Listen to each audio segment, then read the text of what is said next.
Good morning मेरे प्यारे युवा साथियों। जैसा कि हमने पहले पार्ट में 1 से 20 नंबर तक के क्वेश्चन को कर लिए थे, जो ऑब्जेक्टिव प्रश्न थे इसी चैप्टर से, रिफ्लेक्शन ऑफ लाइट से।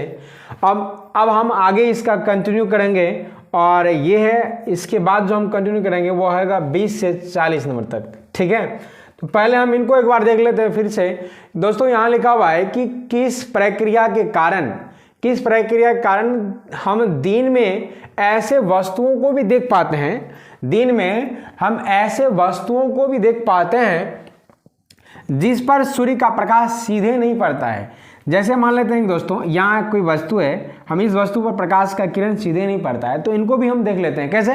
तो जब कोई प्रकाश किरण इस सतह से टकराएगा और वापस ऐसे इस वस्तु पड़ेगा तो हम इस वस्तु को देख पाएंगे। तो ये जो घटना हो रहा है दोस्तों, इसी प्रक्रिया को, इसी घटना को कहते हैं प्रकाश का परावर्तन, यानी परावर्तन क्रिया के द्वारा हम देख पाते हैं। ठीक है, आगे बढ़ते हैं क्योंकि यहाँ तक हम कल देख लिए थे।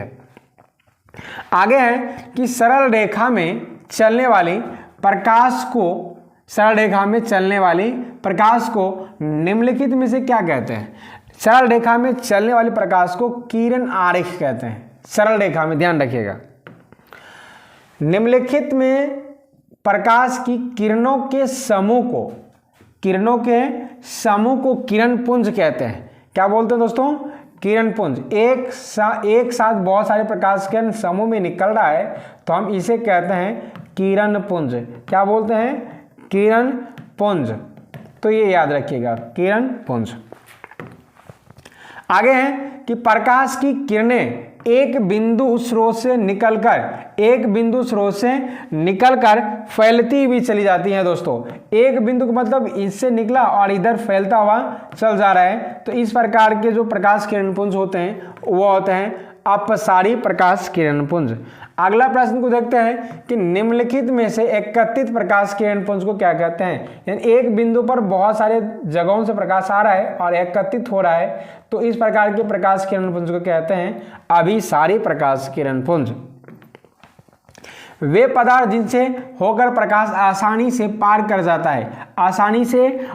जाता है, एक ऐसा पदार्थ जिससे प्रकाश आसानी से आर पार हो जाता है, तो इस प्रकार के पदार्थ को कहते हैं पारदर्शी। क्या बोलते हैं? पारदर्शी पदार्थ। आगे दोस्तों अगला प्रश्न को देखते हैं। यहाँ है कि जो वे पदार्थ है ना, वे पदार्थ, इनको थोड़ा सा हम क्या कर लेते हैं दोस्तों, यहाँ इनको हम साइड कर लेते हैं थोड़ा सा, है ना, ये थोड़ा अजीब लग रहा है।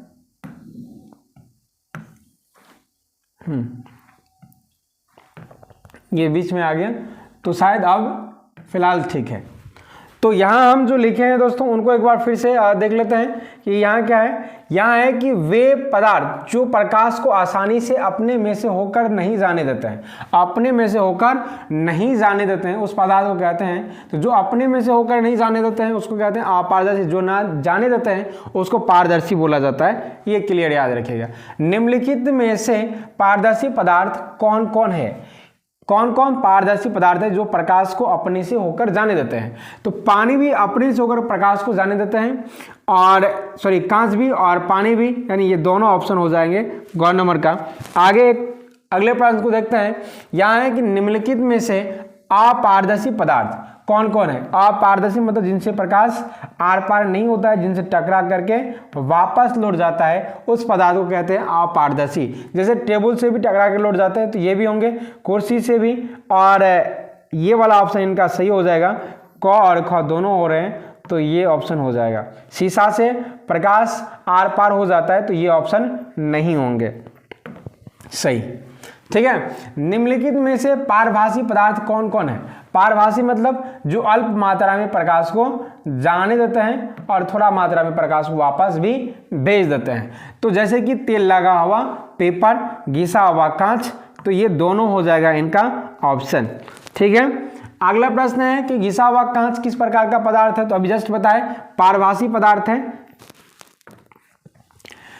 लोहा, पत्थर किस प्रकार के पदार्थ है? तो लोहा और पत्थर अपारदर्शी पदार्थ है। प्रकाश किरण किस प्रकार के पदार्थ से टकराकर किस प्रकार के पदार्थ से टकराकर वापस लौट जाती है? तो अपारदर्शी पदार्थ से टकरा करके दोस्तों वापस लौट जाती है। अपारदर्शी जिसे प्रकाश आर पार नहीं करता है उससे टकरा करके वापस लौट जाती है। तो ये बात भी आप क्लियर याद रखिएगा।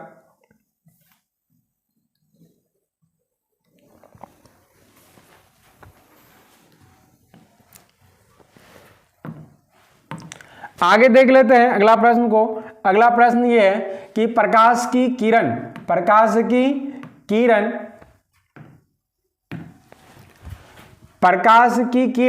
किस प्रकार के पदार्थ, प्रकाश की किरण किस प्रकार के पदार्थ से टकराकर वापस नहीं लौटती है?